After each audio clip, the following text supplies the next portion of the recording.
Hello everyone, my name is Gunukula Snithu Reddy and I am from section A. Today I am going to perform cardiac examination. The learning objectives to assess the cardiovascular system are to assess the jugular venous pressure and pulsation, to assess the carotid upstroke, to palpate heaves, lifts, thrills and the point of maximum impulse, to auscultate the heart sounds and murmurs in 6 positions on the chest using the diaphragm and the belt of the stethoscope, to identify S1 and S2, to distinguish systole from diastole, to identify extra sounds such as S3 and S4, and currently identify valvular murmurs. The cardiovascular system examination framework include the health history, the anatomy of heart and vascular structures of the neck and chest. Hello, good afternoon. Good afternoon, doctor. May I know your name and age? My name is Reddy. My age is 50 years. Okay. What is your reason for your visit today? Just routine heart checkup, madam. Okay. Do you feel like any chest pain? No, madam. Do you have any shortness of breath? No, madam. Okay. Do you sometimes feel your own heartbeat like palpitations? No. Do you have any breathing problem during night? No, madam. Okay. Can I see your fingers? Okay. Now I'll proceed with your cardiac examination. Is it okay? Okay, madam. The common or the concerning symptoms related to the neck vessels and heart include chest pain, palpitations, shortness of breath, orthopnea, and paroxysmal nocturnal dyspnea. Now, let's review the 3 vascular structures in the neck. It includes the carotid artery, internal jugular vein, and the external jugular vein. The carotid artery is deep to the sternocleidomastoid muscle. The internal jugular vein lies beneath the sternocleidomastoid muscle adjacent to the carotid artery. Internal jugular vein is normally not visible. External jugular vein runs along the angle of sternocleidomastoid muscle towards the clavicle. Jugular venous pressure or JVP. It is the measurement of highest oscillation point of the jugular venous pulsations. This measurement reflects the pressure in the right atrium, that is the central venous pressure. The JVP also provides information about the volume status and the cardiac function. Estimating the patient's JVP is one of the most important and frequently used skills of physical examination, and often it is the first step in the cardiovascular assessment. The JVP is best assessed from the pulsations in the right internal jugular vein. Examine both sides of the neck, then turn the patient's head slightly to the left. Since the physical examination is conducted from the patient's right side, focusing on the right side, identify the external jugular vein and then find the internal jugular venous pulsations. If necessary, raise or lower the bed until you see the oscillations of internal jugular venous pulsations in the lower half of the neck. Look for the oscillation point on the sternocleidomastoid muscle between the clavicle and angle of the jaw, which is just posterior to the sternocleidomastoid muscle. Internal jugular pulsations have soft and undulating quality, usually with 3 elevations per heartbeat, 2 of which are visible and 2 troughs.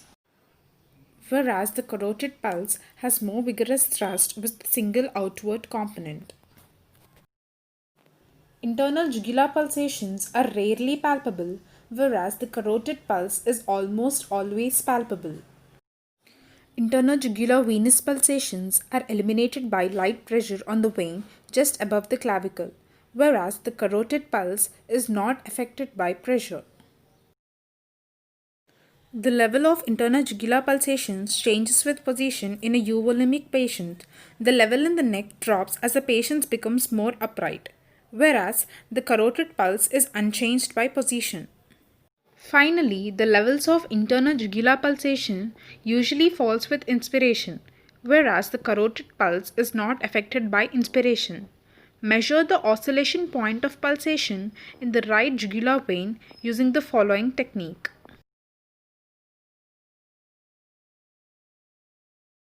Extend an elongated rectangular object such as an 3 by 5 card from the meniscus point of pulsation while extending a centimeter ruler vertically from the sternal angle, making a right angle. Make sure one edge of the card is at point of oscillation of the jugular venous pulsations. Read the vertical distance where the card crosses the ruler. This measurement identifies the jugular venous pressure.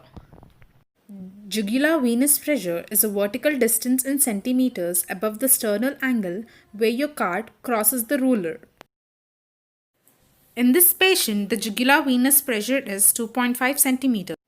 Venous pressure elevated above normal when it is 3 to 4 centimeters above the sternal angle with the head of the bed elevated to 30 degrees or 7 to 8 centimeters in total distance above the right atrium. The jugular venous pressure is important for assessing intravascular volume status in euvolemic patients, hypovolemic patients in which the JVP is as high as angle of jaw, and in hypovolemic patients the JVP is below the sternal angle. Next, assess the carotid pulse. It provides important information about valvular heart disease. It is important in detecting aortic stenosis or aortic insufficiency. Your assessment include both palpation and auscultation. Inspect and palpate both the right and the left carotid arteries and then compare. However, do not press on both carotid arteries at once since syncope may ensue. Place your index and middle fingers or your thumb on the right carotid artery in the lower third of the neck. Press inside the medial border of the sternocleidomastoid muscle, roughly at the level of cricoid cartilage. Slowly increase the pressure until you feel maximum pulsation and slowly decrease pressure until you best sense the arterial pressure, wane and counter. Try to assess the amplitude of the pulse. The upstroke is brisk and it immediately follows S1 and precedes S2. Now, auscultate with the diaphragm of the stethoscope and listen carefully over both arteries. Ask the patient to hold breathing for a moment so that breath sounds do not obscure the sound of the turbulent flow. Listen for a bruit, which is a whooshing murmur-like sound of vascular origin, often from an atherosclerotic narrowing of the carotid artery. Now, turn to cardiac examination and review the important features of cardiac anatomy. Right atrium forms the right border of the heart. The left atrium is mostly posterior. Neither the right or the left atrium can be examined directly.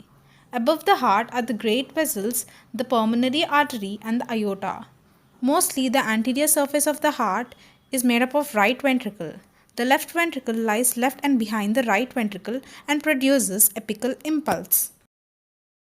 During systole, left ventricular apex typically generates a brief tapping apical impulse, usually found in the left fifth interspace, about 7 to 9 centimeters from the midsternal line.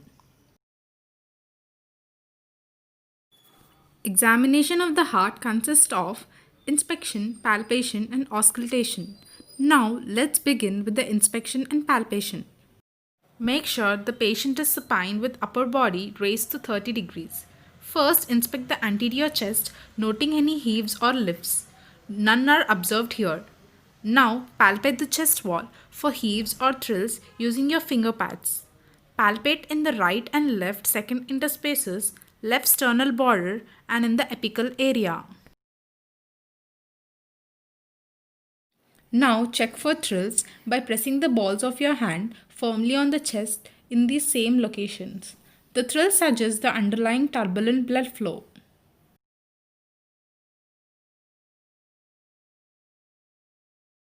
Now palpate for apical impulse. It is a point of maximum impulse or PMI. Using the palmar surfaces of several fingers, palpate to confirm the characteristics of the apical impulse. Note its location, diameter, amplitude. If there is any difficulty locating, ask the patient to roll on to his left lateral debicutus position and palpate again.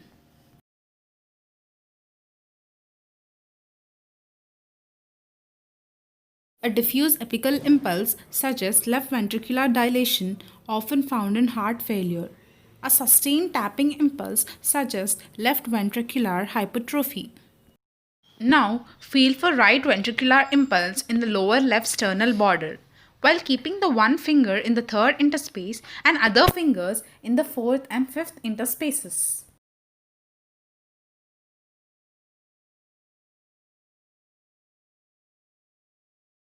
Auscultation. Before beginning the auscultation of the heart, let's know how S1 and S2 are produced. S1 is produced due to the closure of the mitral valve.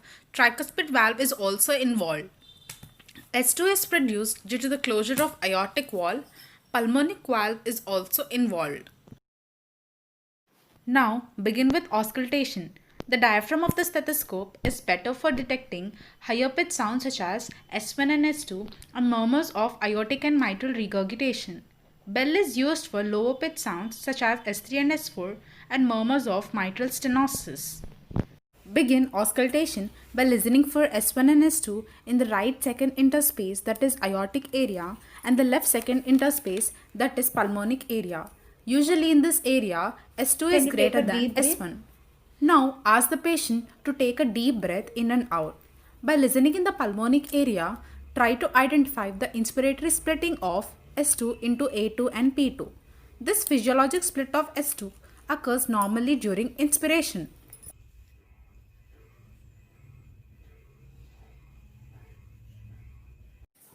S2 diminishes and S1 gets louder in the third interspace, tricuspid area and mitral area. Auscultate around these areas with the stethoscope.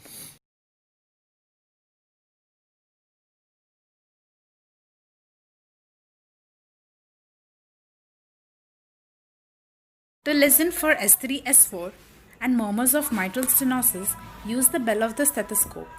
Ask the patient to tip over the left lateral ubiquitous position. This brings the left ventricle close to the chest wall and make the low pitch sounds more audible. Then recheck the position of the apical impulse and place the bell lightly over that location. Note whether the patient had an audible S3. Murmurs are differentiated from the heart sounds by their longer duration. If you detect a murmur, you must learn to assess its timing, shape, and location of maximum intensity and radiation, pitch, and quality. First, decide listening to a systolic murmur falling between S1 and S2 and diastolic murmur between S2 and S1. Palpate in the carotid upstroke as you listen to the murmur is an important tip that helps you decide if the murmur is systolic or diastolic. Systolic murmur can be early, mid, or late, or even pansystolic. A mid-systolic murmur of an aortic stenosis is heard between the audible heart sounds S1 and S2. Brief gaps are heard between the murmur and the heart sounds. It has a gap just before the S2. On the other hand, a pansystolic murmur of mitral regurgitation starts with S1 and stops with S2, and heart sounds are without a gap between the murmur.